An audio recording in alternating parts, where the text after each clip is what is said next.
Press Start Podcast. And welcome back to the Press Start Podcast. I'm your host Vic, aka Mr. Never Chillin'. This is episode number 108, and I'm joined by Scott, aka Scobie1. Welcome back, everybody. And on the other side, we got Roger, aka Lunatic Oblivion. Hey guys, welcome back and a happy Sunday to you. Happy Sunday, even though it was not so happy for me with my Washington Commanders here taking a hard L-ski today. So there was some unfortunate news there. Marshmallow, you can acquaint to that, but at least we're not the Dolphins, as you would say. But anything new with At least we're not the Dolphins. anything new with you guys this week? Not really. Yeah, not much in the realm of football. That sub 100 fantasy team that I had today, really rocking my socks over here. Yeah, for sure. Yeah, man. So yeah, only thing new this week was just the first get together of our monthly meetups with like friends. Obviously, Scott, you were there yesterday at the Tattered Flag, and that was a good time. And looking forward to October's meetup. So hopefully that can continue to grow. But other than that, some new things. I did pick up some new gaming related content. I did start a new addiction of collecting stuff. So I am going to start collecting steelbooks from games because you can just buy them obviously without the games inside. This is Cyberpunk 2077's one of them. Apparently there was a couple of different ones, and this one was really fucking dope. Nice. Also picked up Fallout 76's case. All right. Pretty solid. I And had Skyrim's. Assassin's Creed 3. The only one I have. What a terrible game. Yeah. Mm. And already had this one. This is actually the only steelbook I've ever had, I guess, and it's Black Ops 4. So off to a great start. My favorite is the Cyberpunk one, I would say. So wait, yeah, you only have like a few. You've never really had Yeah. many of your own. Yeah, I never really had any Black Ops. I got like was the 10 one. of them right there. I'm looking at. Holy crap! Yeah, if you don't want them, I'll snag them off of you.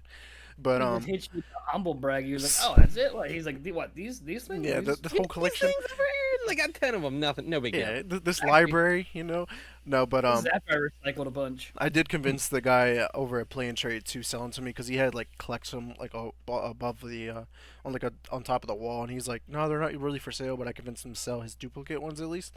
But while I was out there, I had to return my NBA Street because it was actually not workable. So instead, I got Need for Speed Underground, classic OG game. Really excited to check that out on one of my Sunday streams that I do with like Throwback Sundays. But other than that, guys, anything else exciting before we dive into what we've been playing?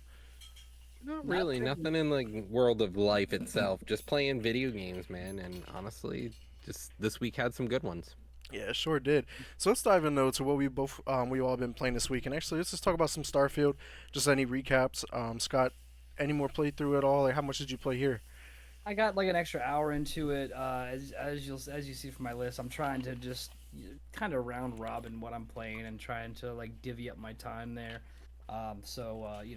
That with my poor time management skills, and then sometimes I'm just absolutely fucking lazy and don't want to do anything except like scroll TikTok. I've only gotten really like an hour further than what I have, but I do plan on hitting that really, really hard this week because I've heard a lot of things really, really good about the new game plus, and once you get about like 30% through the story, and you actually start getting a lot more of an idea of what's going on. It gets a lot more immersive, and a lot of people I've talked to have really, really started to enjoy that. Who also felt the same way that I did, where it was just like, man, it was really boring up front. Yeah. It really, really was. It was really fucking boring up front. But I'm gonna keep pressing on, try to get more hours under my belt, and hopefully I will end up on the other side with a lot of the other people that have enjoyed it so far. Yeah, for sure. I played about another like hour, 3 hours maybe since last week, and just progressing, just enjoying just like the side content and whatnot. There's just so much lore, so much detail to the game where I'm actually enjoying that kind of stuff just because like everything feels interconnected, and like mission I did here and then it ties into a mission I just did here, and I'm like, holy shit, like damn, that makes sense now. But yeah, apparently like once you get into the main quest line, into the unknown, that's when the game really like takes off.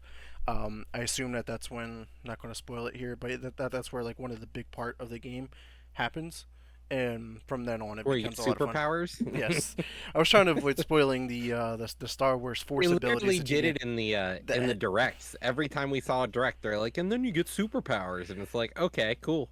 Like, Yeah. So and yeah, then also, as you're playing the game, it's like Also, superpowers, and it mentions it all over the place, and you're like, what superpowers? yeah, and then you find out. But yeah, man. Outside of Starfield, looks like both of you guys have started playing Lies of P. Roger, I'm gonna go to you first here. What's your take on Lies of P? Is this an enjoyable experience? How's it holding up for you so far?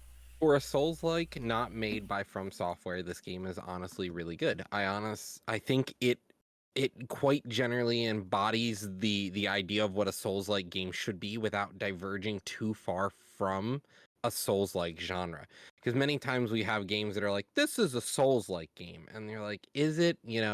Just because you're supposed to die to a boss and fight that same boss 10, 20, 30 times to beat it, doesn't really make it a Souls-like. You want to kind of embody that whole atmosphere of the game, and honestly, I think this did well. Lies of P took the idea of having, that sort of grim dark genre that you're looking for, that sort of dystopian post-apocalyptic scenario. Without spoiling too much, the world had, created puppets, and then the puppets had an uprising and killed all the people who are living. There's more that happens, more intrigue, a bunch of story, and honestly, I think it takes the whole story aspect and does it really well compared to Dark Souls, for example. That story, you really kind of have to piece it together yourself. This game tells you the story as it's happening, and you can see a lot of things unfold in real time, which is cool. Yeah, that's awesome to hear because I know like your big part of your game is like the storytelling. If the storytelling is not there, you kind of feel disconnected from your experience that you're kind of Yeah. going through. And this one does really well. It sounds like, and the fact that you said it's like it's a Souls-like game, but like it has its own twist to it, and that's always nice because like there's a way to reinvent the wheel the correct way, and it seems like this game has done it. I mean, it's been reviewing really well, and I'm really excited to probably check it out. I think next month, it is the first game that we have revealed part of our game club. That's one of the games we'll be able to vote on, and I'm hoping that is the one that win. That'll probably be the game that gets my vote. So I'm really looking forward to checking that out come October. So Scott, you also picked this game up. How's your experience been? I, I honestly, I really want to mirror what Roger said. Like, it's like to see a Souls-like game that's not from software. Uh, it looks fantastic. This is kind of the way to do it. I'm not, once again, not very too far into this game as well as many other games. Just trying to round robin that a little bit. But from what I've been playing, it's smooth, it's fun, it looks really good, it's creepy, which is cool. I didn't know I had really a thing about puppets and dolls. But that's what's Now you creepy. do. But now I do. Like, you know how like some people are like, "Ooh, kink unlocked." Ooh, fear unlocked. This is creepy.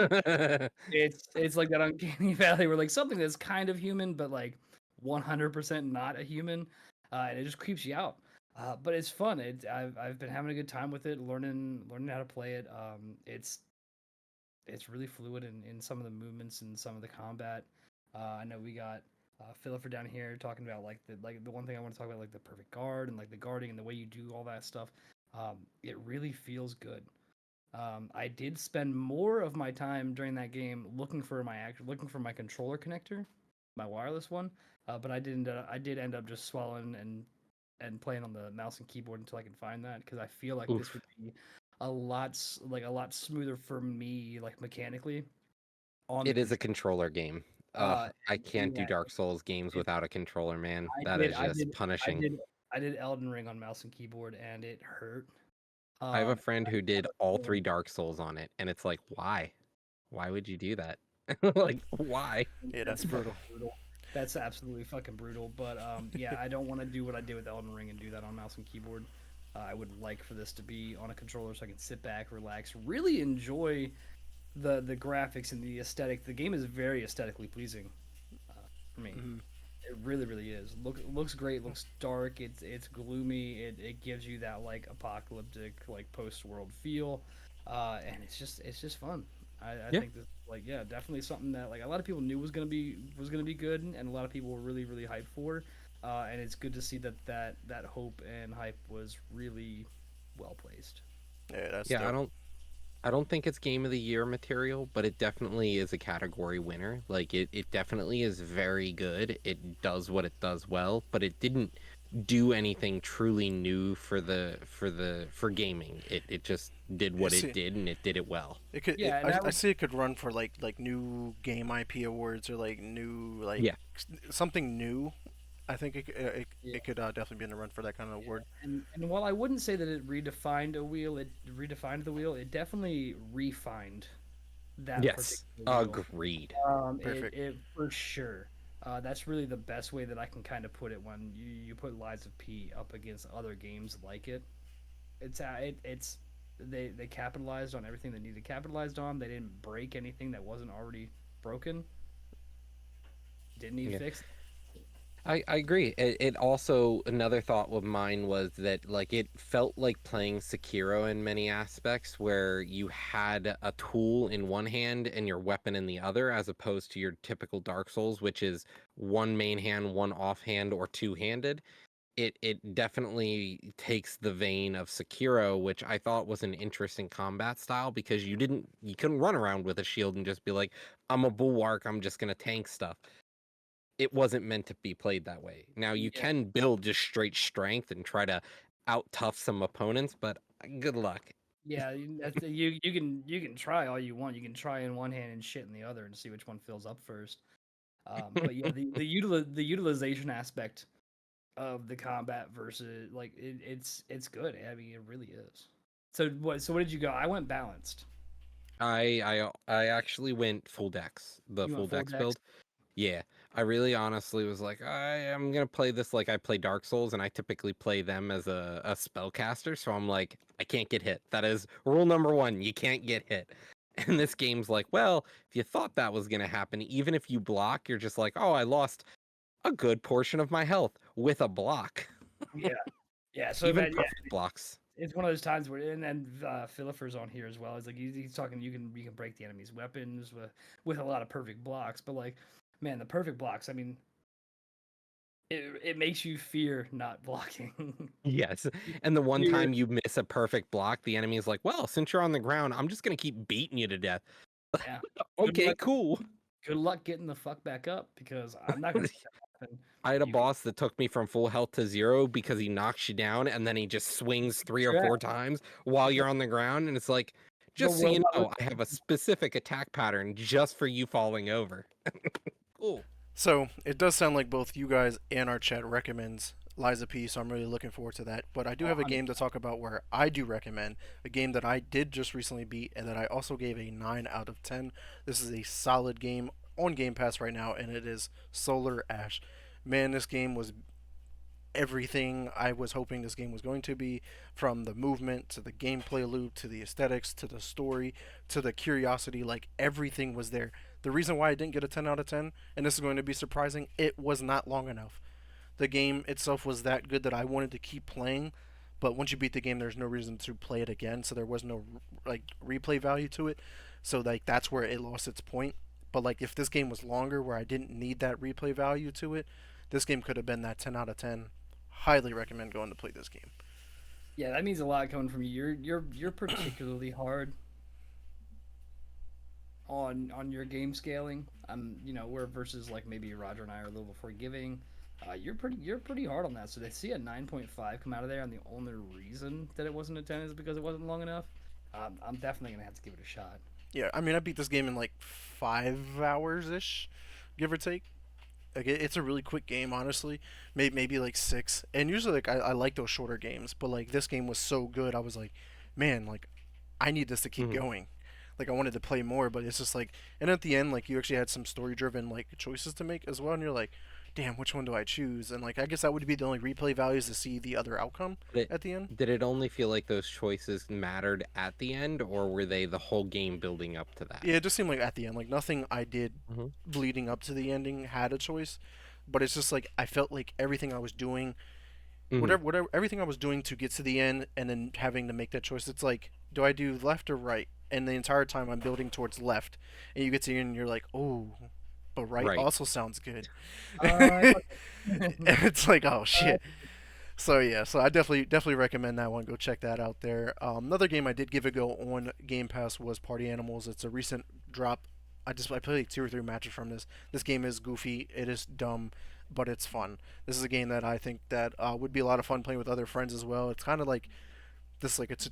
I hopped into it. It was like a 2v2v2v2, and you're just trying to beat up other animals, and like last team standing on the platform wins. So it's kind of similar to like Smash Brothers in a way. I don't know, but it has like Fall Guys like kind of like clumsiness to it. Definitely go check that out for sure. But Roger, it looks like you picked up a new game here, Altair Ryza. I probably butchered that one there, but what's this game about? That's a JRPG. It's a little bit of an older JRPG. It's essentially about a character who's living a sheltered life on an island. You kind of discover alchemy, and so the gameplay loop of the game is about crafting items. So everything you do in the game is about crafting your own items. So you're going around, you're like, oh, I need to be able to go fishing. Well, you have to make your own fishing pole, and to do that, you have to gather all these different and materials to build the fishing rod itself, and then you actually craft it in an alchemy shop. But also, as you play, you slowly get better and better at alchemy, so you can add more items, you can get further into the crafting tree. And so the whole concept is pretty much you have a giant crafting tree to go through, and it's trying to make the best items you can to kind of push further and further into the game. It's an interesting story. It's very early on. It's a Koei Tecmo game, so it does have its drawbacks, but this was the first one in the series, and I've heard they only get better from here. So, you know, the game's sitting at what, an 80 or a 90. It's a 90% upvote, which is pretty good. 9 out of 10 on Steam. The second game is 9 out of 10 all time, and the third game is also like 95 out of 100 for recent reviews, and 92 out of 100 for, reviews in general. So like the game definitely felt good, and it felt like the beginning of a cool series, and it did have those aspects of like a JRPG I liked. Combat, cool. It's different from your normal combat style, which is turn-based. This time now it's in real time. So every action you make, you're racing against a clock. So each character comes down in initiative order, and as soon as it hits, they can do their action. But the longer it takes you in your dialogue menu to get through your action, the more time you're wasting. Okay, yeah, that's pretty dope. So Scott, let's talk about another turn-based game with Sea of Stars. You finally picked this game up. Actually, really surprised that you even picked this up to begin with. How's your playthrough? Are you enjoying this? Is this a game you recommend, or is this a game you're going to be like, yeah, I'll dive in every once in a while? No, 100% play this game if you haven't. This game is beautiful. It's very reminiscent of the old school Final Fantasy, um, which I loved when I was younger. It just hasn't been my forte for a really long time. But when hearing like Roger's review of it, seeing others' reviews of it, I'm like, you know what, I'm gonna give that some time. It's so fun. It's just plain fun. It's easy to learn. The story's pretty good. So far from what I've been going through. The combat's great. I love it's not like it's like a no pressure situation where it's like, we were just talking with Liza P, where you have guards and perfect guards, and you really have to rely on those perfect guards. And it has that mechanic in there, but it the game basically tells you like, hey, that's not something you have to do every time. It's not a thing that's gonna affect your game too much. They're just like, just play the game, which is exactly what you do. Fishing's really fun in it. The mechanic for fishing is great, and it's just beautiful. It really, really is. It's very, very beautiful for a pixel art game. But I've just been having fun with it. I was calling it Sea of Space Bars for a bit, because you have your movement keys, and then you have basically just an action key, select key, like all it. It's either enter or spacebar, and I've just been sitting, just hanging out, relaxing, playing this game. It's fun to relax and play this, and just like go through the storyline, go through and just, I don't know, just have fun with that storyline. It's been a long time since I've been just that refreshed for a very simple game. Yeah, and I think I want to add on to the story itself. It doesn't take itself seriously, which is nice. Like, you're going around and you're meeting some of the characters, and one of the characters is literally called Captain Cliche. Like, that's her name, but Yeah, it's spelled like Klee, Kle, Shay, Shay, and you're like, okay, but it's yeah. Captain Cliche, It's and it's it's very, very fun with some of that. Like when, oh, if you want to get to that island, say extol. It's like, oh, like extolling from something. I'm yes, like, and you get fucking hurled by a rock monster, which and was amazing. and another island is called Yeet. So you literally have to just tell the giant. You walk up and you're like, Yeet, and he goes, okay, Yeet. You're like, okay, bud. I gotta admit though, much like much like Lord of the Rings, Garl, the warrior cook, is has to be the chief hero. It's gotta He is. be. It's gotta be the chief hero. I fucking love that whole storyline. The entire time I'm like, oh man, Garl's dead. Like the way they get you in that Mhm. intro story, I'm like, well, you know, something happened to Garl, and what if Garl's actually like the end final boss and shit like that? He just comes out of a bush. He's like, "What's up, He's like, guys?" hey guys, Like how you doing? he's like, "Last time I saw you guys, I lost an eye." Uh, I love Let's how he try like again. yeah, or like when you're using some of his stuff, just the animations for a lot of the stuff is just it's so good. It's either so good and you're like that's awesome, or it's really fucking funny like Garl when when you nourish and he like his whole action is he turns around, reaches into his bag, gets his tongue, and then he just Oh, an apple. Oh, he just cool. throws an apple at somebody.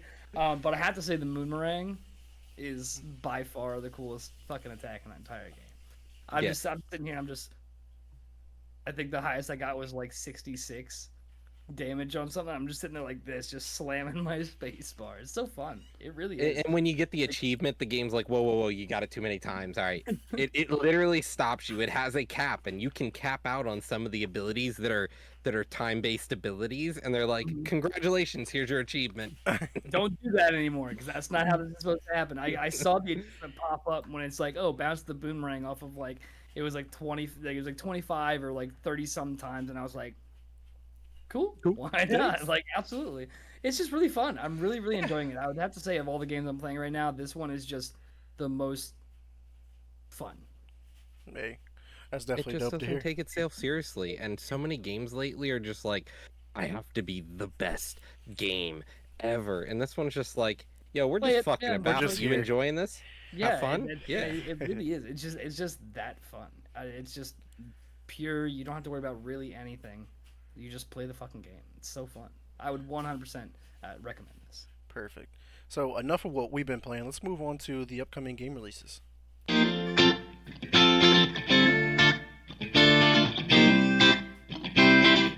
All right, Roger. If you want to go ahead and run through this list, it's a pretty solid week of new releases and new expansions this week as well. Yeah, honestly, it's a weird week. We have some really just small and weird games coming out, but to start the week with the big hitter, I don't know if the rest of the week's just gonna end up ignored. Like, be honest here, we got Cyberpunk 2077 Phantom Liberty coming out on Tuesday for next gen only. That is PS5, Xbox X and S, and PC exclusive. This continues the story, rebuilds the whole game, and it rebrands Cyberpunk 2077 as Cyberpunk 2.0. This is the way to play the game at this point. People are saying, like, be careful. This shit could still fry your system, but this game looks like real life with the proper build. You know, Next up, we've got El Paso Elsewhere. El Paso Elsewhere is coming out for Xbox only, or PC and Xbox only. It is a Microsoft exclusive game. This comes out on the same day as Cyberpunk 2077, as well as Mineko's Night Market. That comes out on the 26th for Switch and PC only. And then we have ending that day. There actually two more to end that day. We have My Time at Sandrock for PS5, Xbox X and S, and Switch. My Time at Sandrock, I believe, is going to be a farming style simulation game. And it honestly just looks like it's gonna fit into the pile with the rest of the stuff that are out there, to be honest. It is a my time game. There are multiple in this in the series that are, different towns, and it's your time at that town in your farming simulation game. Lastly, we've got Paleo Pines, which is a dinosaur exploration farming simulator game. If we didn't have enough farming simulators already, you at least get dinosaurs in this one. PlayStation 5, Xbox X and S, PS4, Xbox One, Switch, and PC will see this game on the 26th as well. After that, we've got our new mobile game coming out, Infinity Strash: Dragon Quest: The Adventures of Dai, but it is also releasing on multiple other platforms in addition to it being a mobile game, weirdly enough, and it's releasing for PS5, Xbox X and S, PS4, Switch, and PC.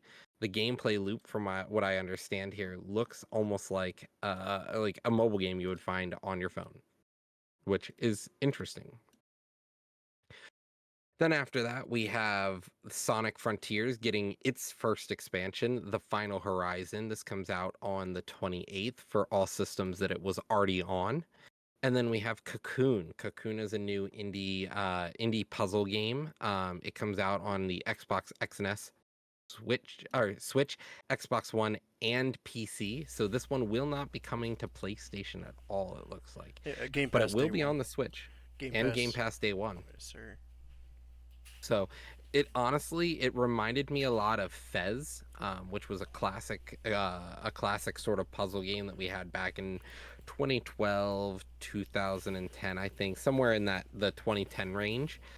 And this one is being published by Annapurna, so it's probably going to be a pretty good puzzle sort of indie game.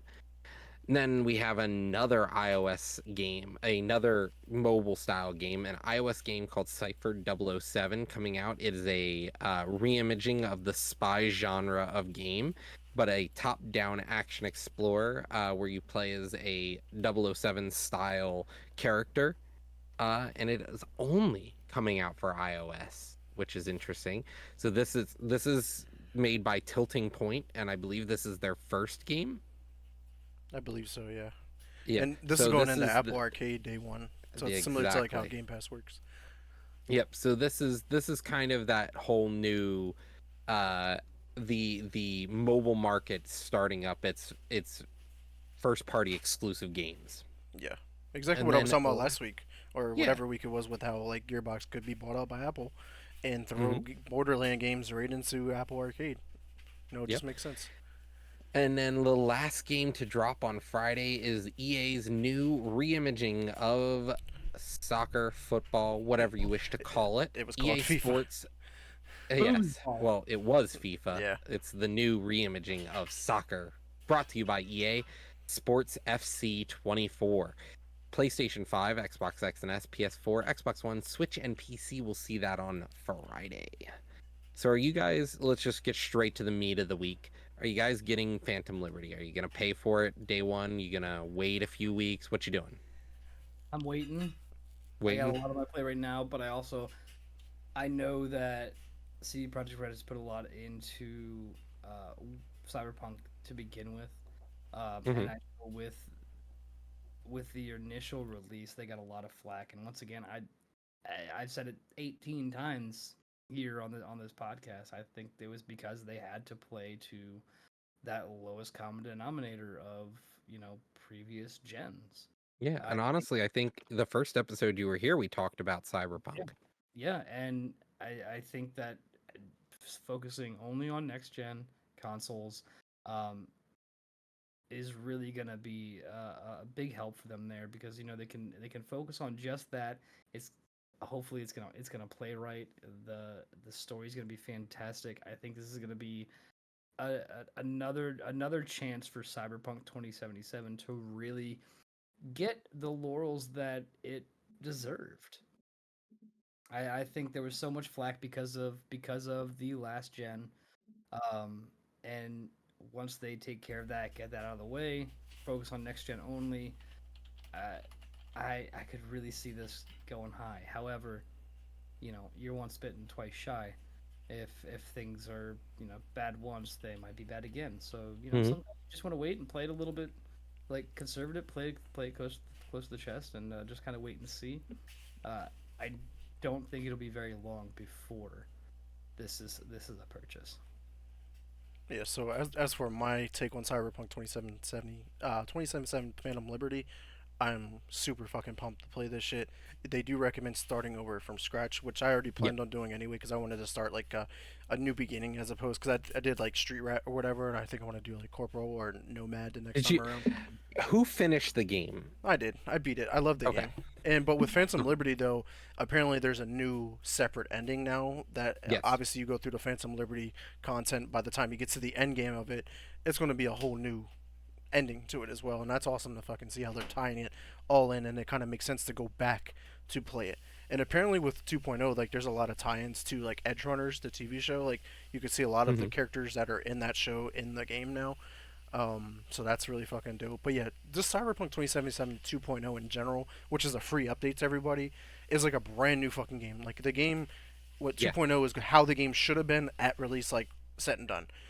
But Dude, I somebody literally posted not 5 minutes before we jumped on the podcast. I was on Reddit and somebody posted a new video that they had on their 4080 with the ray tracing, and they were underground, sitting there looking at one of the scrolling electronic billboards as cars were going by, rains hitting right outside, and it just looked like real life. And I was like, that's disgusting. It actually looks so good. Cyberpunk Love it. 2077 is one of the most realistic, like most beautiful Hmm. looking games like ever when you can max it out. And the fact that one thing I wanted to highlight real quick was like the character animations are superb. Like they really do Hmm. motion because they do motion cap for this game. So like when you see Idris Elba talking or if you see Keanu Reeves talking, like their face actually has like emotions as opposed to say Starfield. I talked about this last week. Starfield's issues with their faces just look dead. Like you're looking at a dead person. Like when they Oh, cough, they're not coughing. But in it's like Cyberpunk, Oblivion face. That's if they're looking at you. Let's be yeah, honest if here, because if sometimes it's they're good. just looking behind you. Yeah, They're looking. yeah, Oblivion face. But yeah, a $30 DLC. I'm definitely going to play it. I'm right here with Toph. It's like eventually, whenever I'm done playing Starfield, the fact that I have Starfield right now, if Liza P ends up winning game, for our game club for October, I got to play through that as well on top of my smaller games. But after that, it got to be You Cyberpunk ain't beating 27. Liza P. In October, yeah, I got a whole month to do it. That's easy. I play these games and I'm sitting here struggling. Phil plays these games and he's sitting here struggling. Dude, if you get through 3 bosses, dude, $20 that you can't get through at least 3 bosses. By the end of the month Ooh. of October, if it wins game club or our game club of the, Yeah, game yeah. of the month. If it wins Game Club, we'll talk about a bet. All right, Okay. we'll What do give you a say, real chat? bet What do on you the say, chat? podcast. Okay, that's Oh, fair. we But gotta get one in the chat. But if we want to see that, if we want to see that bet go on. the other game though I wanted to highlight real quick is Cocoon. Cocoon is a game that since it was announced on Yeah. Xbox's showcase, I am super pumped for it. This is a game I am playing this shit day one. The fact that it is a smaller indie game, it's from Annapurna. I just recently beat Stray, that was from Annapurna. Their games have been great. They have never faltered to me, and I'm really, really looking forward to another puzzle game. It's been a while since we had a puzzle game like this that is going to stand out and be a lot of fun. What about you, Scott? Any other game on this list stand out to you at all? Not really. I kind of feel bad for anything else coming out on the 26th. Um, Cocoon looked when we were going through these, I was pointing out Cocoon looked fun, looked cool. But realistically, out of this list, with what I have on my plate right now, the only one that really rises above that noise floor is going to be the Cyberpunk 2077. Okay. I see Toph. Yeah, Toph be in my stream listening to me to shit talking the fuck out of the NPCs in Starfield. I don't know if they're ready for the shit talking against all the bosses in Liza P. The minute it does a voice command like you used to in like you could Skyrim when you could say Fusrada or anything like that. The minute that they allow the shit talk through a microphone to affect the enemy bosses, you No, it's a got wrap. this. It's a wrap. Yeah. I'm gonna get it. It's gonna But be a until mind then, game. You ain't getting anywhere. It's a mind game. How was the ending of Wulong? I never beat it. Still haven't So. beaten it. Yeah, it kind of because me and Roger we actually ended up tag teaming Hurt. it, and we just stopped playing it. We kind of got I- away from co-op I games. stopped my playthrough to play with Vic, and then we just never got through it. It's a super fun game. Yeah, we were having I fun. We got- had no issues. Like we were rolling through that game. Obviously, once we got through the first boss, because you couldn't play that shit together. And as soon as I got through it, I was like, yeah, let's play co-op. We played for a few hours, and it was a lot of fun. Yeah, you start getting to some bosses where their health bars are off the screen, and you're like, I don't know if this is fair anymore. Right. Like, am I playing the right game? You gotta get a 49-inch curve just to see the end of the health bar. You're like, wait a minute. So Roger, any Yeah, other game here on the list that you're excited for to give it a look? Honestly, Cocoon. When I first was going through the list because I wasn't keeping track of really what was coming out this week, I opened it up and went, "Oh shit, Phantom Liberty is this week. Yeah. Oh no." And I'm like, I don't want to spend the $30 Yeah, right now to get it but the because thing I've is, we got gotta so many things realize that I'm. October's about to be the biggest month in gaming history. Mm-hmm. I mean, we did just have Starfield, and that was pretty big. Yeah. Like, it's not the best game I've ever played, but it is definitely a good game. And like, I think we're gonna start to see the games that are truly going to just push it out of Game of the Year running. And I think next month's gonna be a big hitter, and I just hope I can get most of them on Game Pass because I can't afford to pay off buy all these games. Right, It just $70 it's every crazy. week. Alan Wake 2, yes. Yeah, Alan Wake 2, Assassin's Creed, Mirage, like just those two off the top of the head. I'm just like, man. But yeah, go ahead, Roger. I don't Before know why. before we move on. But yeah, I was just gonna say Cocoon honestly has gotten me pretty hyped because it's Game Pass day one, and I like those sort of top-down puzzle games. I'm just hoping there's not a big reliance on some of the combat or like combat in the game at all to really, because combat can tend to ruin those kind of puzzle games. So I'm hoping we get a genuine, just straight puzzle game. Yeah, yeah, I definitely agree. It's looking really good. But let's go ahead and move on here from our game releases and let's dive into the industry news because, boy, was there a lot to talk about.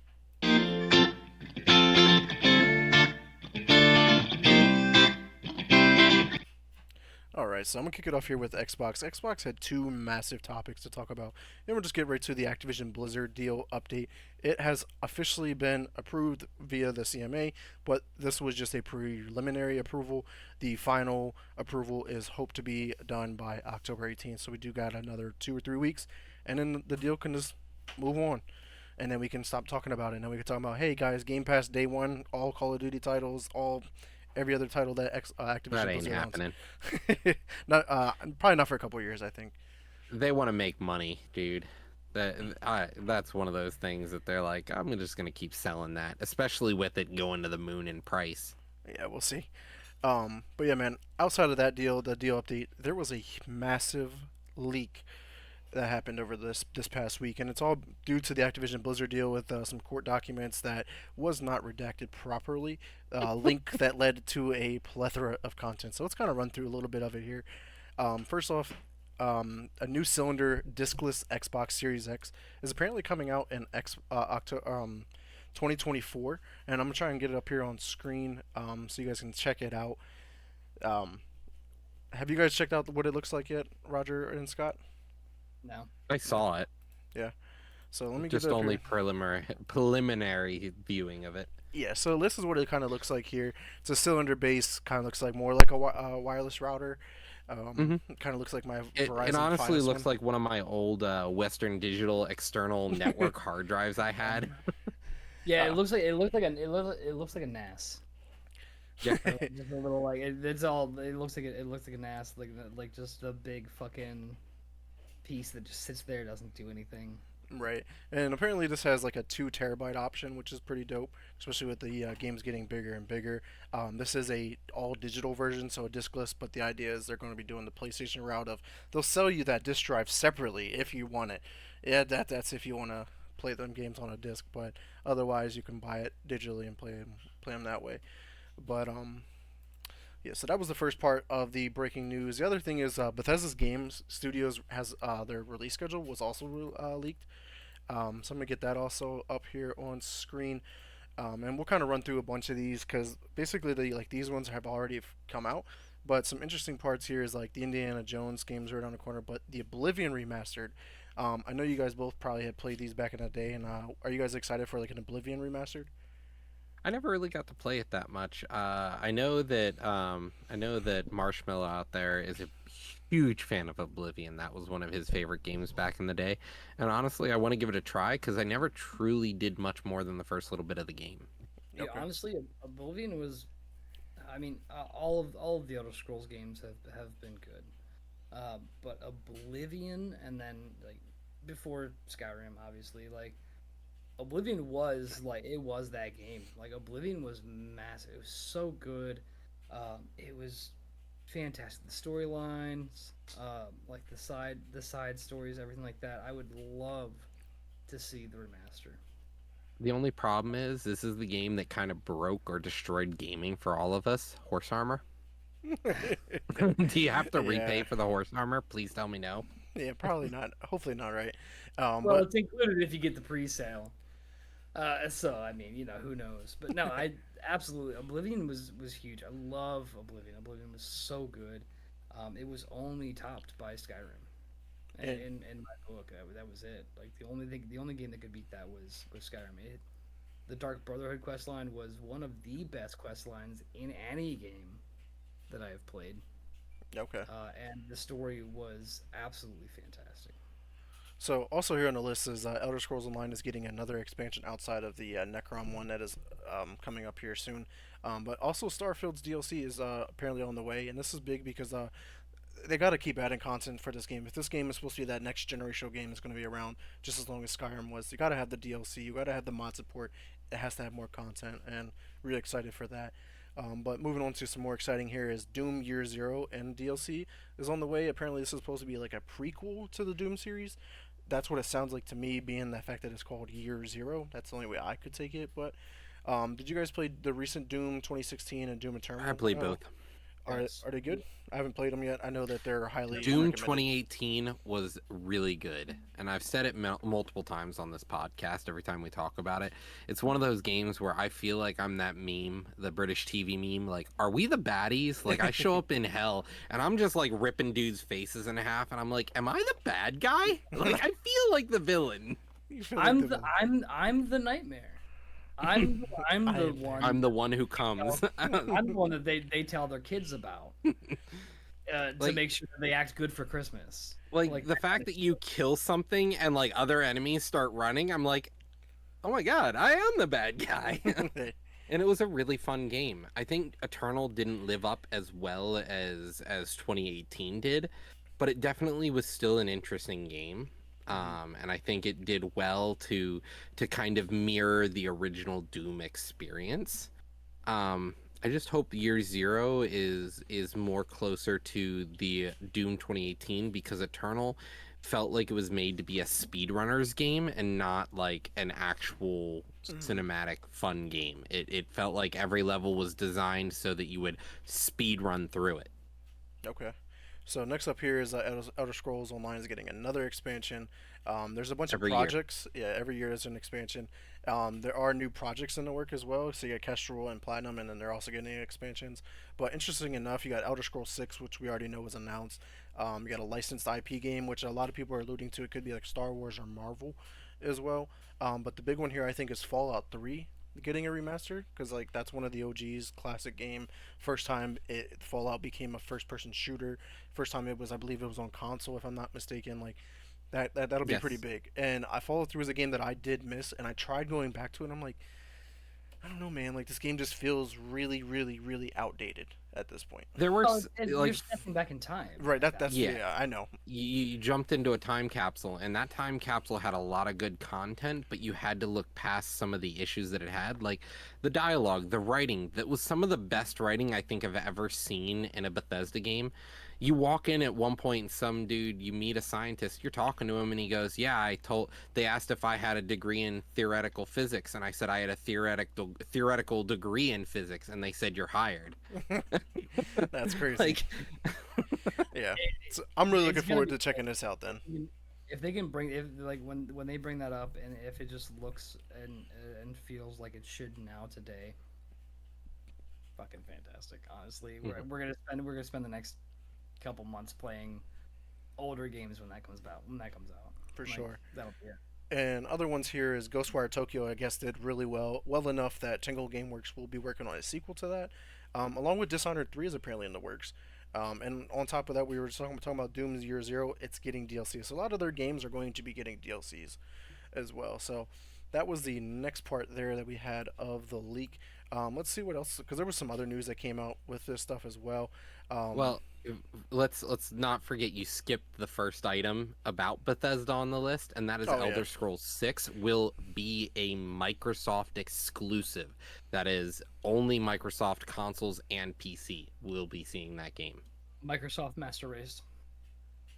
Yes, Toph. All of this information that did leak has been confirmed, like to subject to change. This stuff is apparently old news that came out from 2020, so a lot of stuff could change or has already changed. Phil Spencer has already come out and talked about it as well. But yes, you are correct. But yeah, Elder Scrolls 6 missing PlayStation. I think that is still going to happen.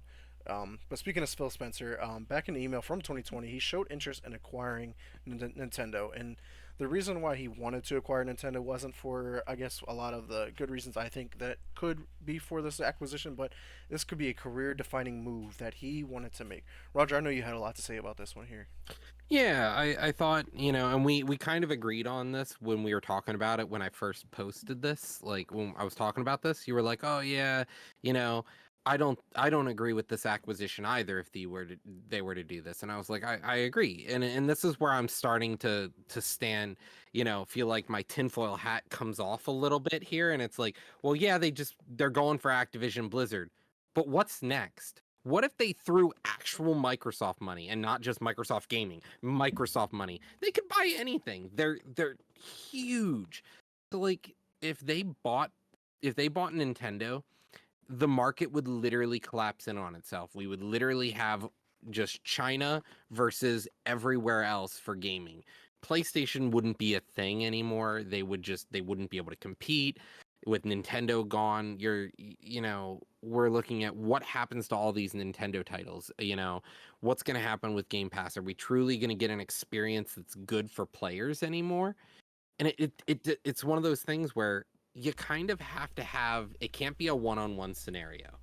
It has to kind of have, at least three parties in a system to kind of keep each other checked and balanced. And if Microsoft were to acquire Nintendo, Tencent's not really in the market enough to make big splashes where they're just buying small studios and they're doing the whole mobile thing all over the place. That's where most of their stuff lies, is that mobile market. Yeah. Like even like they bought Riot, but Riot's big in the mobile market too. So like they're not really in the same genre, which is that first person.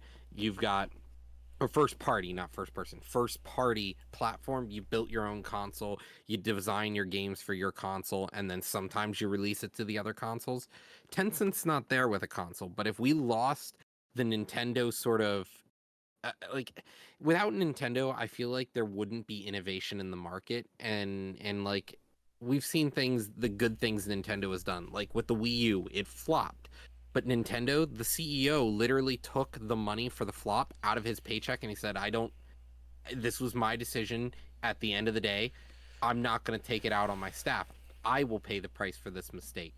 Microsoft would just be like, all right, well, we're laying off 1,000 people. Have a good day. Go fuck yourselves. All right, and then guys, they would then hire you two for a concert or whatever it was. I made a bad call, so you're all going to pay for it. Sorry, guys. Yes. And I think the fact that Phil Spencer came out and literally said, I wanted to acquire Nintendo because it would be a career-defining move for me. The fact that all it would be is not good for gamers and it would just remove competition in the market is exactly what I think is Microsoft doing, and that is trying to become a monopoly in gaming. If they can monopolize gaming, there's so much money to be made. It is the next big frontier. It is the biggest. It is the biggest entertainment. Movies, TV shows, they're gone. They're struggling to keep up. Gaming is where the money is at. Most people are spending their time gaming, whether it's on their phone during the proper pooper breaks, or they're actually just spending their time at the end of the day playing with their kids, playing by themselves, sitting in front of Game Pass just trying different games. It's just, for them to go and buy somebody like Nintendo, I think would ruin competition. It would be bad for consumers, and eventually we would just see Microsoft taking over the market altogether. And they'd start doing this AAA problem. And they even admit that AAA games are failing. AAA is the thing of the past now. It's now about a good project, not a big budget, big IP project. Yeah, I mean, look at all the indie games that have been super successful when they're small games. I mean, look at what Xbox did with a smaller game recently. It's from Tango Gameworks, Hi-Fi Rush. That was a great fucking game, and it was a double A game, if not smaller. So, but yeah, this was bad to see that Phil Spencer was trying to make a move just for his career defining. I mean, everyone's all about moving up and making career moves and stuff like that. I get it, but like, this isn't the Phil Spencer that we know. He's always talking about we're doing this for the gamer, we're doing this for the consumer. We want to do what's best for you guys, and then we see this like behind closed doors, and you're like, well, this guy kind of just wavered on his like trust a little bit. But I mean, Yep. everything else that he's promised on, he's It's kind of fell through with it, or he's gone through with it. So like, until like that fully gets broken, like I still on board with Phil, but I they want to cannot believe acquire in him. Nintendo. Yes, I said why. Yeah. it was villainous. Yeah. Yeah. It was 100% villainous. I don't know who here has watched BBC's Sherlock with Benadryl Cumberbund or whatever. Benadryl Cumberbund. But, yeah, so anybody who's watched that, there was an episode where you had this guy who philanthropist, in the public eye, very very good person, but behind the scenes, like he was straight up evil. And it's like this is one of those behind the scene moments where it's like, I don't give a fuck about what this is gonna do to the gaming community as a whole. I don't give a fuck what this is gonna do to gaming. I care what this is gonna do for me. And it's just super villainous. It's not something that leaves a good taste in your mouth. hmm When it comes down to it, and like we were talking, it's very disconnected. Yeah. sure. He's got a persona, but then once you get behind closed doors, it makes you worry, like, should we be worried about the Activision Blizzard acquisition? Like, Yeah. is this just the first in his snowball of crushing the gaming industry? Are these one of the is this acquisition just is it a good play? Is it a good market move? Is it something that's going to help, or is it something he just got away with? Right. Yeah. So And that's well, we got to move on here with the rest of these topics because we got one more industry news because it's kind of an update to another bigger topic. But leaks also revealed there's a one-handed controller maybe in the works, a mobile controller in the works, but Microsoft has been partnering with other third parties creating different controllers and stuff like that. The U.S. District Court has deleted all of the documents in the case and asked Microsoft to re-upload them correctly. Phil Spencer also called the 6-month gap in between Halo Infinite and the next AAA game back in 2022 a disaster, which makes sense. It was kind of dry. It was like really boring, really boring. If it wasn't for third parties being added to Game Pass, Xbox would have struggled even more during that time frame. Did you say 6 or 16? 16-month gap. I might have said 6. My bad if I did. I want to make sure our viewers and our listeners knew Yep. it was a 16-month gap. So that's Yeah. over a year that it took them to release another AAA. Next up, Microsoft values Activision Blizzard to Xbox include the expansion of Battle.net, furthering enhancing the Xbox Store, which is great because Roger, me and you talk about it all the time. The Xbox Store, the Game Pass launcher is shitty, but the Battle.net one is pretty solid. But if they kind of work with their infrastructures together, they can probably put together a pretty good value product there. Expanding the mobile gaming through the Xbox Store coming to mobile, which has just been basically approved by the court, saying that Xbox can add a store to like iPhones or Androids, and you can download games directly from that store as opposed to through the App Store, which is awesome to see. And then all Activision Blizzard games are going to come to Game Pass. That's basically one of the values that they do have because Activision Blizzard's catalog is huge. Next up here, Microsoft did project that its gaming revenue by fiscal year of 2030 should be around $36 billion, and that's huge. That shit's massive compared to where they're at right now. Another thing that was leaked was the Xbox Design Lab is coming to consoles, so you'll be able to design your Xbox Series S, put in whatever color that you want. Destroyed PlayStation. Yeah. Oh, the fact that like PlayStation is like, what are panels? Sue you because you made them. Microsoft's over here like, let's have a whole store. Yeah, fuck it. And then some interesting numbers that came out is like give us a behind the scenes of like how much Microsoft pays to get games onto Game Pass. And these are some estimates that they thought would take to get games onto Game Pass, even though none of these games have come to Game Pass. Star Wars Jedi Survivor, they thought it would take $300 million. Suicide Squad, which hasn't even come out yet, which still could come to Game Pass, they're estimating about $250 million. Assassin's Creed Mirage, which comes out next month, is about $100 million. This one has actually did happen. GTA 5, when they brought it to Game Pass, Take-Two requested about $12 to $15 million per month. And then Baldur's Gate 3, they undersold the shit out of this game and said, it might only be worth like $5 million to get it on the Game Pass. Boy, were they wrong. So yeah, those are some quick numbers in regards to that. But yeah, that was a lot of leaked information, man. And I think that's going to have a snowball effect, and we're going to kind of see where Xbox is heading. But Roger, if you want to go ahead and move on to Unity, because obviously that was a big topic that we dove into last week. Yeah. So Unity has finally decided that they did a bad move and they are going to walk it back. So viral developers say their free survival games such as Squid Games, the parody Crab game, would have cost them $5.6 million to release on freaking Steam. $5.6 million for them to release a free to play game on Steam. How do you take one of the most, just inclusive, easy to use engines out there and say, fuck you, you can't make anything for free. You've got to have a AAA budget. That was a pop copy moment, and if anybody's talking about if anybody knows pop copy from the Chappelle Show, cause fuck them. That's why. Because fuck them. Yep, exactly. It just.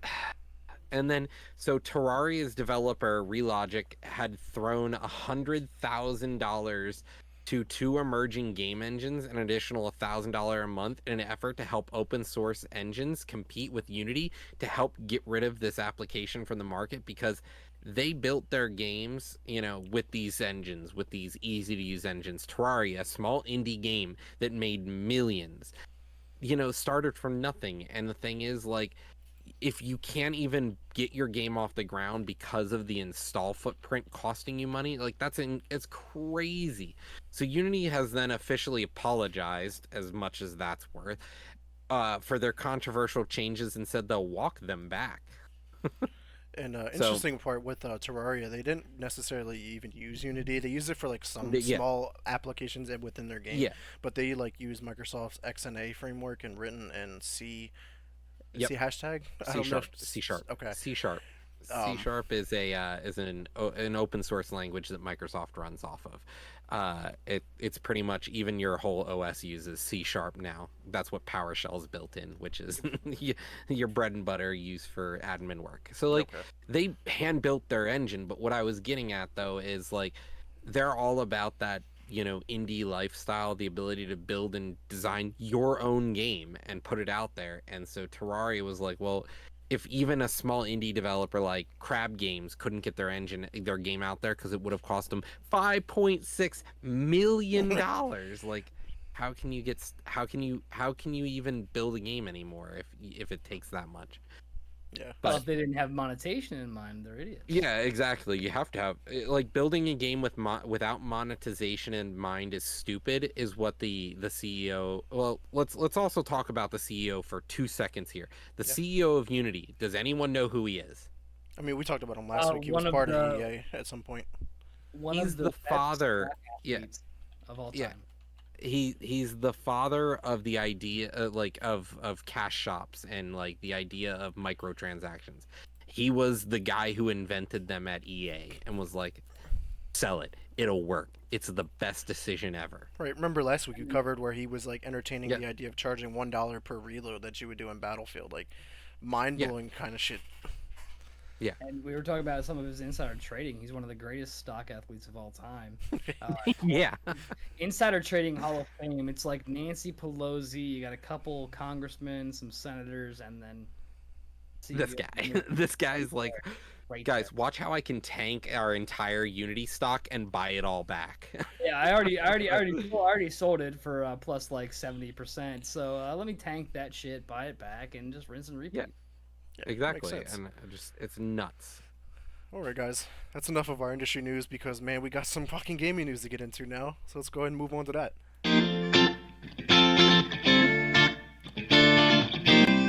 Alright, of course we got to kick it off with Xbox. Xbox was also just all over the place with news. And first part was they became the official console partner of the BWT Alpine F1 team. And that's honestly something different. We don't see these kind of collaborations that often, but that was awesome to see. But moving on to an Xbox event, they were at the Tokyo Game Show of 2023. And man, Roger, I know you're probably excited for these. Scott, you might be excited for some of these as well. Big announcements here. First off, we got Hotel Barcelona, a time-looping horror action game collaboration between not even going to try to say their names. Going to just move on there. It's due out on the Series X and S at some point in 2024. These are big time developers over in Japan. I'm sorry that I'm not even going to try their names. That's okay.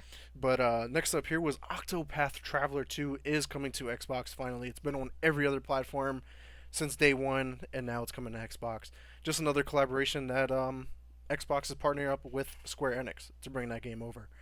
And this is a game that's 10 out of 10 on a lot of locations. Like it is one of the better JRPGs to be launched in the past, 5 years. And Both then, the first and the second. and then next up was they showcased on Forza Motorsport, which comes out next month, the Japan course known as the Hakoin course. I think that's how you say it. Could be butchering that one as well. So that was pretty cool to see. Fallout 76 did got showcased pretty big here, and a quick snippet from IGN's article says Fallout 76 is getting an Atlantic City update, and during the show, art director Jonathan Rush announced it is so big they had to split it into 2 releases. The first release coming out on December 5th, featuring new locations, new factions, new missions, and new rewards. There's even a casino, New Vegas vibes. And then it says Steam players who already own the game can join the fun early with Atlantic City available on the public test server from October 3rd. Then next up was Elder Scroll Online is finally coming to Japan, and honestly, I did not know it was not playable in Japan. As it's really mind blowing, but that's pretty massive to see this online game getting a pretty massive community being added to it. So that's big time there. Scott, do you still play Elder Scroll Online at all? I have not in some time, but every time I'm looking for new games and stuff like that, I'm like, man, I should just get back on ESO. I really, really should. I should get back on ESO because I'm a big fan of what ESO did for the Elder Scrolls lore in the world. And then now, like looking at it, it's just one of those. It's one of those other calls. It's like, dude, maybe I should just get the fuck back on ESO because sure. it's Give yourself something to do. exactly. Yeah. It's definitely something to do. ESO is. I mean, I remember when it first came out. I played that shit like religiously. And then it just kind of fell off, and I always want to go back and just keep playing and going from there. And I keep just seeing, basically, it's one of these signs where you're just like, dude, get the fuck back on ESO. It really is. I mean, you just missed the recent expansion Necron that released back in June. And That speaking was of the last sign where Yeah. I was like, damn, yeah, this is gonna be fun. And then I'm just like, so with Elder Scrolls Online coming to Japan, that will be available to them on November 15th, with expansion coming later in February of 2024. So be on the lookout for that. Roger, if I'm not mistaken, I think you might have played one of these games before, but Phoenix Wright Ace Attorney Trilogy is coming to Game Pass on Ace Attorney is a September 26th. classic. It's a classic visual novel, but it's also sort of a point and click adventure. And to get Phoenix Wright Ace Attorney trilogy, this is your core 3 games in the Ace Attorney series. So if you've never played these, this is a great way to get into a visual novel series that has a lot of gameplay elements. I have to give it a go because I've been enjoying those like visual novels. I mean, even as low key as like Coffee Talk, that visual novel has been a lot of fun. And then And that had no gameplay elements really, other than the making of the coffee, which is so minor. yeah. Next up, we had Altea, The Wrath of Afari. This is called a fantasy adventure developed by 2 brothers. It's set in a mysterious and dangerous ruined temple inspired by Japanese works, and stars Lily and her mysterious monk girlfriend Sadi. Battles and puzzles were created with both characters in mind, and it is coming to Xbox and PC. Another big one here, Roger. We talked about Yuden Chronicles 100 Heroes, I think last week or a couple episodes ago, but this is coming to Game Pass day and date. Day 1, April 24th of 2024. I think you were looking forward to playing this game, and now you don't have to dive into your wallet for this game. Well, and the last one is also on Game Pass now. Like Right. this is the next one coming out. The Euden Chronicles Rising is out now on Game Pass, which is nice. So to see them continue the trend of putting the series on there so that you can continue moving forward with a chronological game is good. Pretty dope. Next up is Exoprimal was there. It's getting its update launches season 2 on October 18th. During the Microsoft broadcast, we got an idea of what to expect. There's new maps called the Ocean Platform, new Escape Final Mission, new drone and edge strike rigs, new costumes, and they're doing a crossover event, guys. Street Fighter 6 is crossing over with exosuit skins and emotes based on Ryu, Gilly, and Chun-Li. So that's pretty cool to see that Capcom is kind of just blending their content together. Next up here is we actually talked about this one I think during the game's release, but Infinity Strash Dragon Quest: The Adventure of Dai got a new trailer. Roger, are you a fan of that game at all? Dude, I'm still sitting here waiting for the next big Dragon Quest Yeah. game. We got blue balled, what, 2 years ago? 3 years ago Yeah, now? I Like, remember. big flaming trailer, and then they had the guy on talking about it, and I was like, let's go, Dragon Quest! And they're like, someday in the future, Someday. 70 Um, years. Excuse me, it's called edging, and it's an art. It's an art. Um, but man, next up here, big news. Obviously, the Yakuza franchise has been added to Game Pass. Like all the games are available now, but the new one, Like a Dragon Gaiden, the man who erased his name, has been confirmed to come to Game Pass day one on November 9th. And on top of that, Like a Dragon Ishin, which released earlier this year, is coming to Game Pass later in 2023. So the entire Let's franchise. hope it comes out before the next one. It would make sense, right? It would Hopefully. definitely make sense. Next up here, we got Minako's Night Market coming to Game Pass. This is a cute adventure game. Comes out on October 26th as on for day and date, so this is another day one. The Steam and Switch Well, versions are out. No, on it isn't a 26th. day one because we talked about this in the opening credits today. Mineko's Night Oh Market yeah, actually drops Sorry. this week on Tuesday, so it will be Game Pass a few months from now. Yeah. So it isn't day one; it's Switch and PC only day one, Yeah. and it's not Game Pass PC day one either. So that's the interesting part. Yeah. Next up, we got My Lovely Empress coming to Xbox. This is the third installment of the My Lovely series. It's due out in 2024, and it's going to be coming to Xbox consoles along with PS5 and the Switch. Big one here that I'm actually excited for is Power World. It is coming to Xbox in 2024. Just think Pokemon meets Call of Duty. You're gonna have guns and shit. It's gonna be wild. It looks like a lot of fun. I just picture an Pikachu with like an AR, like an M4, or something like that, just fucking rocking it. Yeah, Excited. it looks pretty dope, honestly. But speaking of a game that I talked about earlier was Party Animals. It's getting its first crossover event with Ori from like Ori and the Will of the Wisp. That's a perfect crossover there. Persona 3 Reloaded and Persona 5 Tactica did get new trailers, along with the new map in Wrangle was showcased there from or for PUBG. And then last but not least, the Wolong Fallen Dynasty DLC was revealed. It's called Conqueror of Jingdong. Probably butchered that all the way. It's due out on September you nailed 27th. Dong. Yeah, Dong. You Yeah. nailed Male Dong, for dong. sure. The sound effect was perfect. Great. This is the second of the 30 expansions. It adds new weapon types, enemies, and bosses. Two weapons from the recently released Liza P game are also set to hit Wolong Fallen Dynasty on the 27th as part of a crossover event. And before we move on here to PlayStation, can we just take a moment to see Leafeon in Pal World just holding a submachine gun Uzi at your face? Like, Honestly, like Yeah. these are literally copy and pasted Pokemon, and then they just slightly modified them. Like, literally, I'm looking at Piplup in one of these, and I'm like, that is literally Piplup with just one color change. What the fuck is this game? Yeah, it looks fucking great. Like I'm really excited for that one. it's a But- Piplup with a bullpup. Yeah, but before we move on to PlayStation here, we got updates in regards to some of Xbox's games. First off, Starfield surpassed 10 million players, making it the biggest launch for Bethesda's history. But Roger, you did throw this into the mix here, saying that it is ranked lower than Fallout 76 on Steam DB, which I don't really know much about in their creditory behind their ratings or anything like that. But overall, OpenCritic has a 86% and 88% recommended, and then 84 generally favorable, and a 6.6 average score on Metacritic. So, what's your take on the whole Starfield scores? So you want to kind of take a step back for a moment and just remember that Steam scores are telling you, you know, a thumbs up, thumbs down. Simply, that's all it is somebody said this is a good game, play it, or this is a bad game, don't play it.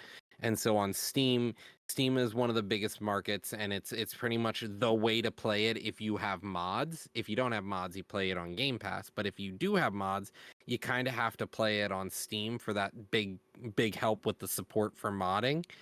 And honestly, to see it have such a poor score on Steam compared to, like, you know, Fallout 76 had a higher review on Steam of people all time going thumbs up or thumbs down.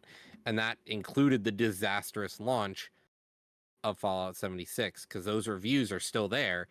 If people said, thumbs down in the early days, it's still on the full score. I think Right. this is just review bombing at that point. It, I it think might very well be, a lot but of also people- at the same time, we have to remember that the optimization is really bad right now for Starfield on PC. Like, people are making some very factual statements about how bad the optimization is. Like, even AMD struggles at times, but Nvidia and Intel, there just seems to be very little work put into making it work correctly for a lot of people. So the drivers are like updating, weekly or bi-weekly. They're, That's because twice a week. it didn't release with DLSS 3 yet. Like that's Yep. coming in the future, and I think that's going to be a big bolster to It that. And is, a and lot- the a lot fact of that it people- didn't have it is bad. Go ahead, Scott. A lot of people made the wrong choice when they got a video card or when they built the system, and they didn't go with AMD, which is for sure like a thing that other people do. So maybe I'm that's other what you people. did, but I don't know. It's rough because I've seen a lot of articles like basically calling for review bombing, but they are review bombing, but at the same time there are valid arguments to be made for people to be voting this game down. It's just you hate to see it. Yeah. I mean, still a great game. Especially on Steam because like they have access to the mods, so like they have the best possible version of the game. And the on thing Steam. is, they have already made the game better. Like, there are Right. literally, I didn't post this today, but there's a mod already out there that removes the loading between space travel. Yeah. Somebody already fixed Bethesda's game for them. Which- It is and seamless. We've talked about this so many times. Why is the modding community fixing just routine shit they're like taking care of routine shit? Like, well, why is that still a thing? So like, And then when it why comes are down to companies it, then coming around, taking those mods, and then selling them back and then to us? repurposing them with the fucking Uh, timestamp still on it? Yeah, Or exactly. Rockstar something. Rockstar who? So we do got to move Fucking- on here because there's a ton more topics to get to. But Age of Empires 4 got an announcement with their new Sultan's Ascend expansion available on November 14th. This brings new 8 mission campaigns, missions, 2 new civilizations, Japanese and Byzantine. The Byzantines. 4 new variant civilizations, 10 new maps, 2 new biomes, and new unlockable rewards. Big one here though is for Sea of Thieves, guys, because Sea of Thieves can be kind of crazy because there's a lot of hardcore Sea of Thieves players, but no longer have to worry about that because starting in December, players will officially be able to play in private game sessions with 1 to Let's 4 go. players. So Holy shit! You now finally I'll get be to able enjoy just PvE. play with my friends, Yep. and actually do the story. yes. So For that's sale. awesome. Moving on to Xbox services as Game Pass additions, got Liza P, Party Animals, and Payday 3 are all available right now. Most of these are available on cloud, console, and PC, except for Party Animals, not available on PC, which is surprising. But the big surprise here, actually before I get to it, is Cocoon. We talked about it'll be available on the 29th, but on October 3rd, this one came out of left field, and now I no longer have to waste money because this game didn't seem that great. But Gotham Knights is coming to Game Pass on the 3rd, so I'm looking forward to giving that a try officially without having to waste money. And also on the 3rd, you get Lamplighters League, which is apparently looks really good. I don't know if I'll check it out, but hey, it's on Game Pass, so you just never know. Just never know. Sad to see departures on September 30th. Man, they're losing some pretty solid games here, but they were just replaced with good ones. But Beacon Pines, Despot's Game, Moonscars, Outriders, Proteus, Weird West, Shenzhen IO, and Last Call BBS. So if you haven't checked out Outriders, go check that out. I know I played it. Weird West is another good one. I didn't play all the way through. Moonscars was on my 2 playlist, but looks like I'm not going to get a chance to play it unless it comes back because I don't know if it's worth buying. But Roger, any of those games you recommend? Yeah, honestly, if you like roguelikes, check out Despot's Game. It's a fun sort of auto battler, but it's also roguelike, and it was one of my favorite games that I had played in recent times. I kind of was able to turn my mind off and just sit there and let it play, and it was super fun. Perfect. So enough Xbox news, Roger. If you want to go ahead and kick it off with some PlayStation news, it's not too much, but they're there. It's a small little thing. So news, we only have a little bit of PlayStation news, being that they're now offering free games for new and only new PlayStation 5 owners who purchase and activate a console before the 20th of October this year. You'll be able to get Miles Morales or Spider-Man the Remastered. You'll get God of War Ragnarok, Horizon Forbidden West, Ghost of Tsushima, Ratchet and Clank, Demon Souls, The Last of Us Part 1, Sackboy, Returnal, Uncharted Legacy of Thieves Collection, or Death Stranding Director's Cut. I believe you get one of these free games if you buy a PlayStation 5. If you already have it, get bent and fuck yourself. And if you're already fucking yourself, just Do it keep harder. Just keep doing it. So yeah, unfortunately, that is all of the PlayStation news that we got this week, Scott. Nintendo didn't have a big week either. Well, I wouldn't say that necessarily. Well, there's one line of Nintendo news. It is a dense line. 1 pound of it weighs over 1,000 pounds. So there is a controller patent that was recently published for Nintendo for the Switch 2 or just Joy-Cons in general, which could ultimately end the biggest plague for the Joy-Cons, stick drift.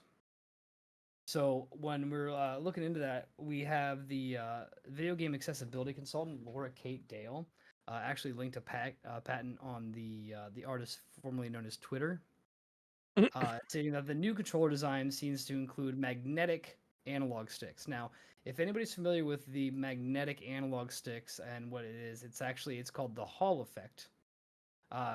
Just gonna get into some ones and zeros, a little bit of science here. It's a measurable change in velocity caused by a magnetic field interfering with the flow of electricity in an electrical conductor.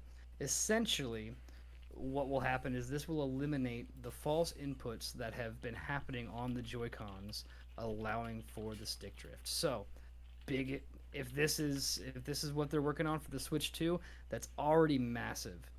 And that's going to be a huge thing that a lot of the players who use Switch, use the Joy-Cons, have been dealing with. I know people personally who have said, I would love a Joy-Con alternative that didn't have stick drift. And I think Nintendo has actually heard their players, and they want to do something to take care of that, and this patent should be what does that for them. And it sucks because I don't have stick drift with my Switch, but I was actually playing with my Xbox controller yesterday, and it has a stick drift on the right one, and I'm like, fuck, man, like this shit's annoying. Like I obviously now I can order parts because Microsoft allows me to openly repair my product with genuine parts and not some third-party parts. So Right to repair. So that's pretty awesome to see that the Nintendo's trying to move on to a better solution, so they don't have to worry about replacing parts if they just fix the problem before there is a problem. Exactly. You fix the source. Right. But moving on here to the game that I love to protest week in and week out. But Call of Duty was in the news because there was a bunch of new content. First off, with a very, very interesting one here was players who bought the bundle known as Hear No Evil on Warzone Mobile will be banned for 30 days when you equip it. The bundle was released by accident, and the ban will cover Modern Warfare 2, Warzone, and Warzone Mobile. This one basically kind of just makes you look like a monkey or a gorilla, and then people interpret this. It's a guy wearing a gorilla mask. As you can see here up on screen, basically people are going to get banned for equipping this skin. Like, you shouldn't own it. Like, there was a legitimate way to buy it for 2,400 skill points, and people are like, this is like a racist skin, and you shouldn't be able to play with it. It's weird how Activision Blizzard goes, this is our audience. They're not going to be bad about this. They're not going to ruin a good thing, right? Right? Yeah. They don't listen to the community. They don't know their community, and they're only getting worse. And the crazy thing is... Go ahead, Scott. You were going to say something? For a community that has, it's had some of the biggest news recently, and, one of the biggest online meme jokes is, oh, did you know they have actually, all the voice recordings from the Call of Duty lobbies? And, it's all of the TikToks where it's like, say what? Yeah. You're really gonna drop that shit? Yeah. And they're not going to refund players. They're not removing it from your collection. Dumb. And they only removed it from the store, so they'll keep your money, but you can't use it. Fucking assholes. They're not giving you your money back. You can still equip it, but as soon as you equip it, it's a 30-day ban. But they're not I'm just so baffled on why they're doing what they did. Any parents that might be, or future parents that might be in here, and you don't want your kid to be playing that game for a while, find out if they have the skin. Equip it. Equip that shit and go. And get a permaban. There it is. But at least 30 days. And then equip it again. Right. And then let's go ahead and move on to some exciting news in regards to Call of Duty for once, because Roger, I know me and you were big big fans of the zombie mode. I'm gonna get the trailer playing up here on screen as we talk over it. But man, this looks pretty promising, honestly. And the fact that this is gonna be played on like kind of like a smaller, condensed version of the Warzone map with like other squads, so it's like different take to it. And obviously, Roger, we played a lot of the Outbreak game mode zombies from like Cold War and stuff like that, where it was like this kind of like an open world experience with zombies.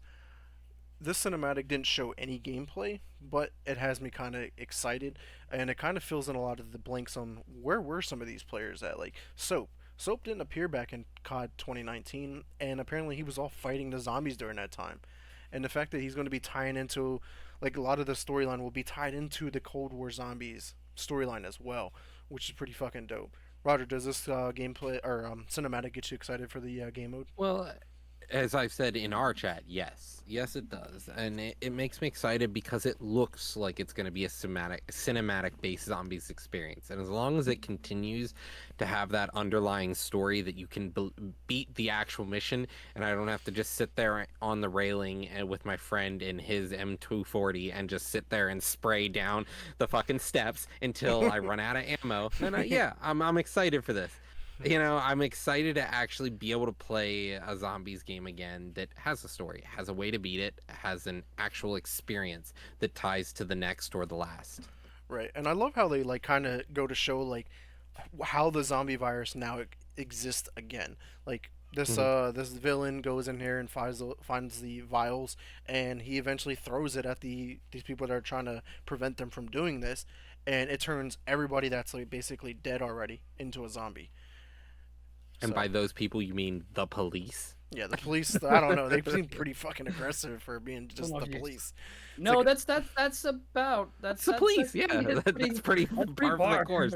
Yeah, I was gonna say, that's pretty par for the course right there. That's no, that's an accurate depiction of a lot of police officers. I'm trying to get For to the sure. point here where yeah, he throws the vial, it explodes, takes out basically everybody. Zombies fucking happen. I think the most unrealistic part of that entire trailer was just the compression from that vial just pushing out that far. I mean, damn, that's some strong ass glass and metal. Because shit. Magic, you don't have to explain shit.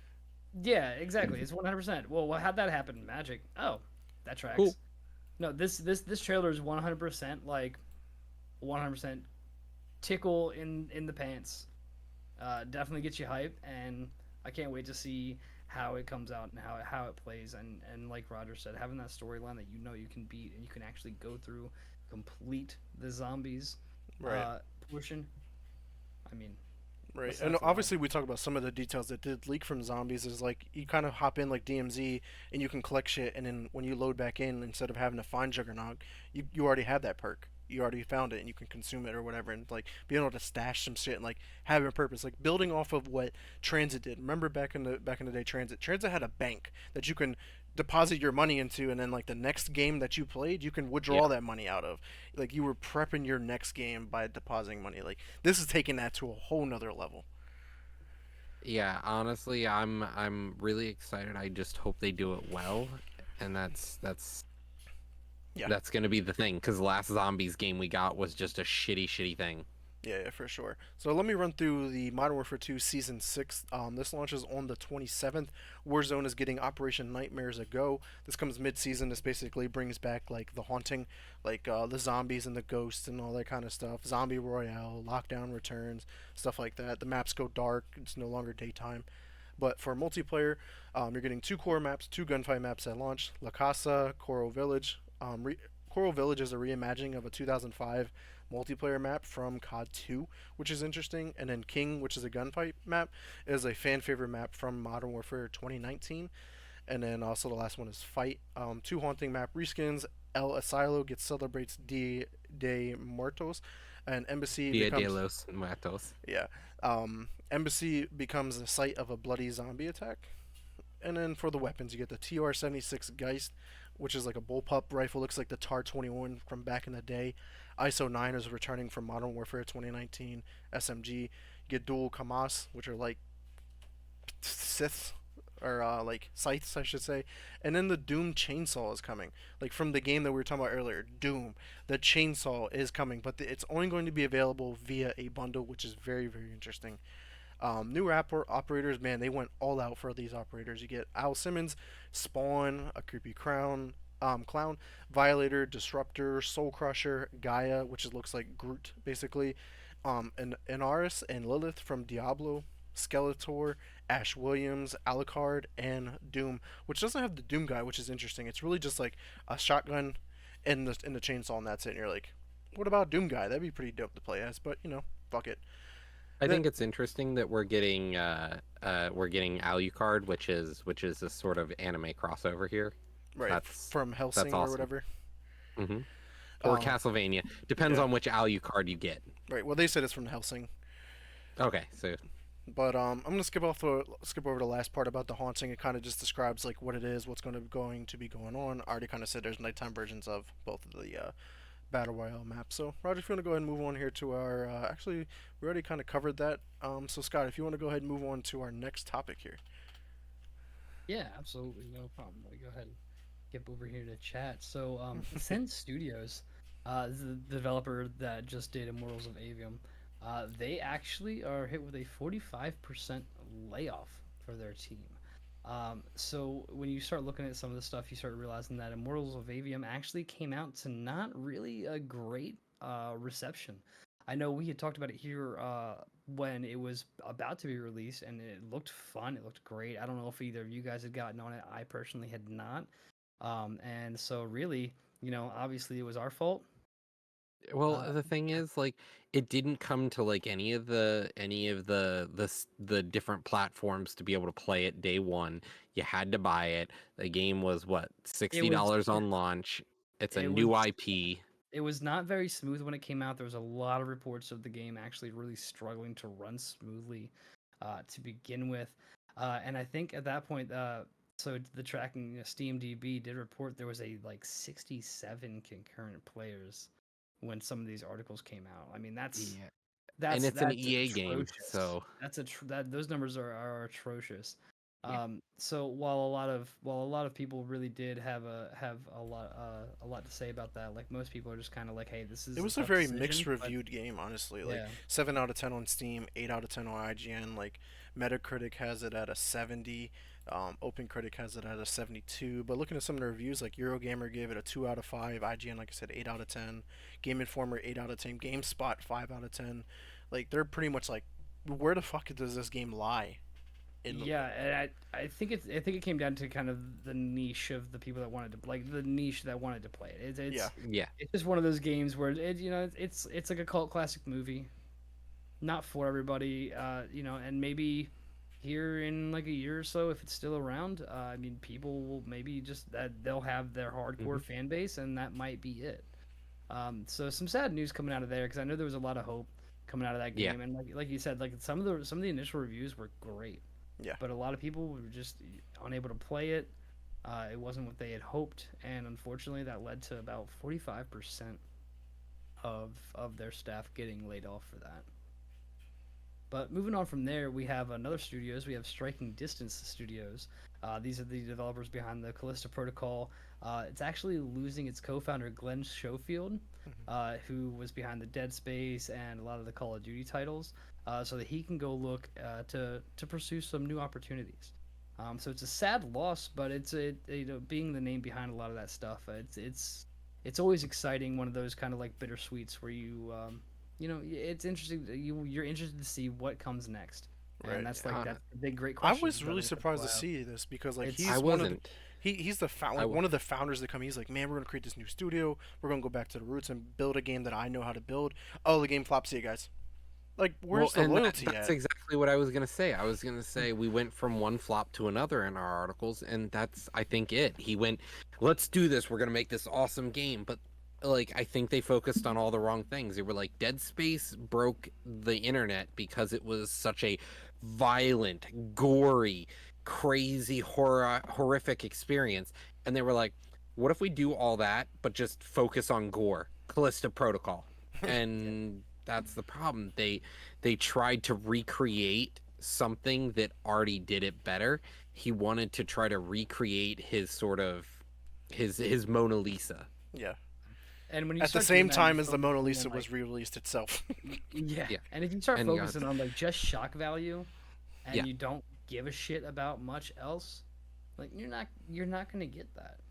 It's not So a you're not gonna story get anymore. anything. It's just So you have violence. nothing. Yeah, it's like, oh, okay, press X to fucking rip their face into, like, just dumb stuff like that. It's upsetting, but I am anxious to see kind of where he goes, what he does. I mean, being behind that so many titles like that, you just always want to, what comes next? Yeah. What else can they do? Let's see what else is gonna get stirred up in that old brain that hopefully isn't just there for shock value and gore.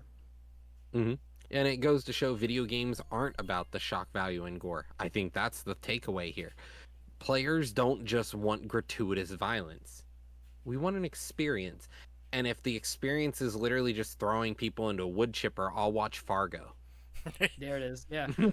There it is. There it is. Like I want gratuitous violence to be an option, not mandatory. Yeah.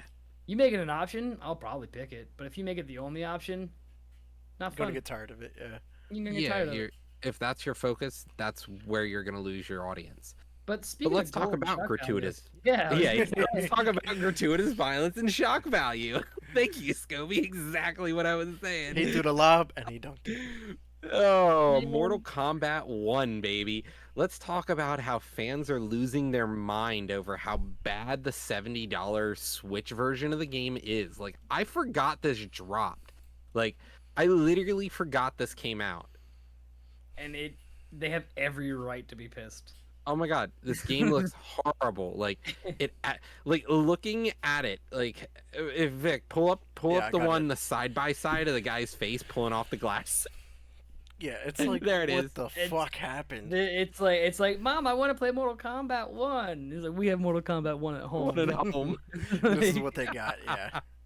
There it is. Holy shit! My favorite Johnny is Cage looks like ridiculous. He looks absolutely ridiculous. It's keep just going down. We got the perfect one down at the bottom. Yeah. Her face, the mouth open. No. The mouth open is where it's at. That's hot right there. Mm. Oh yeah, right there. And he goes to grab his glasses off, and his hands right in front of his face, and they still come off. It's Redfall. Yeah. It's- Wow. Talk about That- another failed. Go back to that Johnny Cage one with his eyes all wide. Beautiful. Look at the hand just pulling the That glasses is- off a mile in front. First off, he's a mile off, but that is the face of somebody who trusted a fart. That is somebody who's like, who shit my pants? Shit what is my that? pants. Like what is that? What like no way. Man, Oh man. it's awful. It's just awful. It's really You see the to Omni tap- Man one? This is great. J- J- J- PS5 Jameson. versus- Yeah.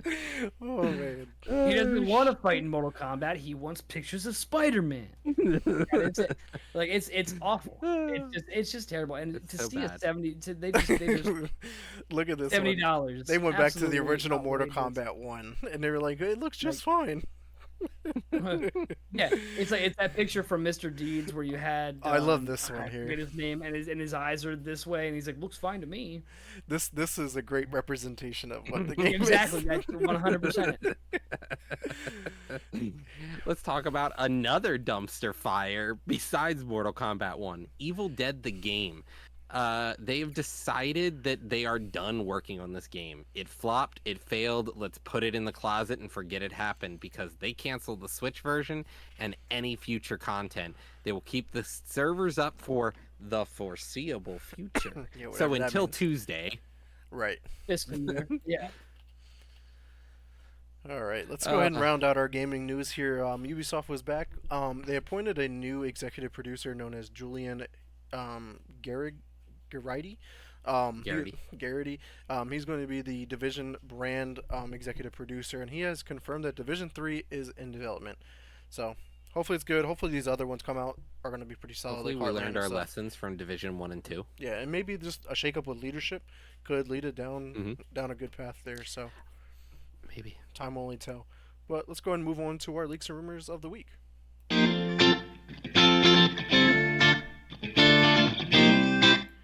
All right, so just one this week. Xbox was in there, and this is in regards to like one of their games turning into a movie slash TV show in Fallout.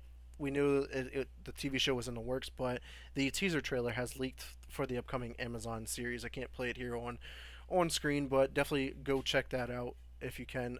It actually looks really good. It's kind of like one of those like recording through a screen. It's kind of like pretty shitty quality, but you get the gist, and you're like, okay, it has my attention, and I'm actually excited. Hopefully, they don't drop the ball like they did with Halo, and hopefully, Fallout is a success story.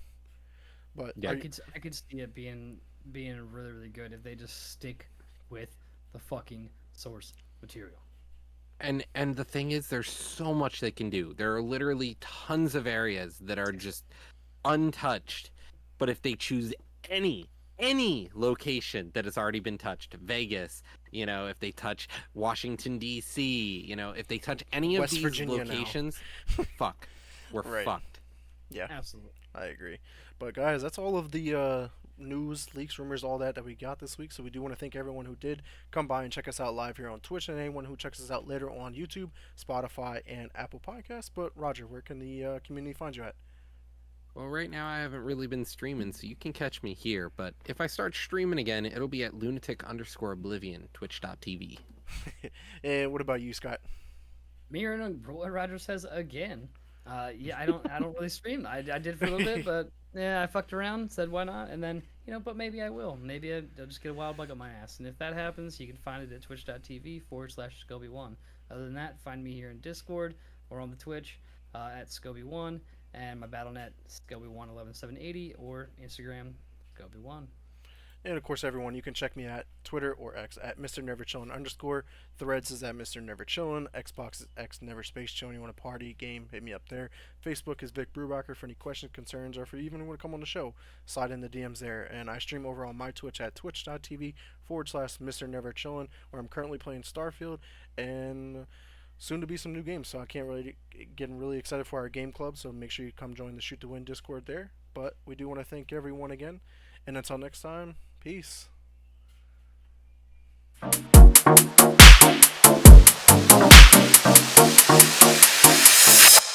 Press start podcast.